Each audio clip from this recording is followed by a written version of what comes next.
أن القول الذي تقوله من الخير فما توفيقي إلا بالله عز وجل، ولكن احرص على هذا. وأقول لك قول الله عز وجل: بسم الله الرحمن الرحيم: ألا بذكر الله تطمئن القلوب.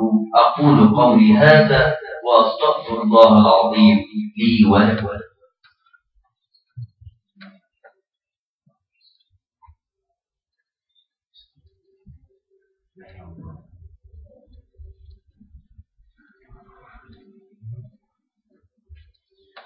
الحمد لله رب العالمين، والصلاة والسلام على سيدنا محمد أشرف الخلق أجمعين. أشهد أن لا إله إلا الله وأشهد أن محمد رسول الله.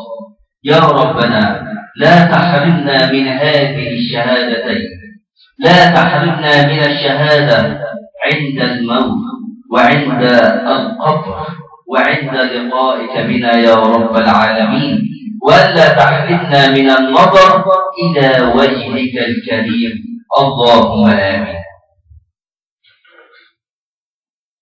قلت لكم قول الله عز وجل: بسم الله الرحمن الرحيم: ألا بذكر الله تطمئن القلوب.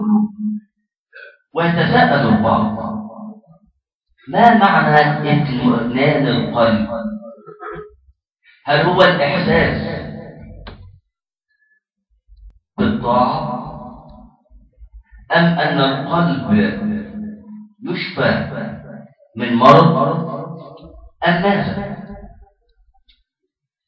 والله إذا حاول البعض أن يأخذ الدكتوراه في قول ألا بذكر الله تطمئن القلوب لأخذها. كثيرا من الخطباء حينما يتحدثون عن بعض المعجزات أو بعض البركات والكرامات لله عز وجل للصحابة أو الأنبياء، فإن شيطانك يقول له: ماذا أنا والصحابة؟ ماذا أكون أنا ورسول الله؟ ماذا؟ وهكذا أنا وأنا يقول لنا هذا الشيطان اللعين، ويحاول أن يفصل الدين عن حياتك تماما. تصلي وتصوم ولكنك تفعل ما تشاء من المحرمات. ولكن إذا علمت أن الله سبحانه وتعالى مطلع عليك في كل كبيرة وصغيرة لاتقيت الله حق تقاه. هناك رجل في حياتنا التي نعيشها من 2 أو أكثر أحسبه على طاعة، وأحسبه على خلق عظيم مع الله عز وجل ومع نبيه سيدنا محمد صلى الله عليه وسلم. يسكن في منطقة البدرشين تعلمونها.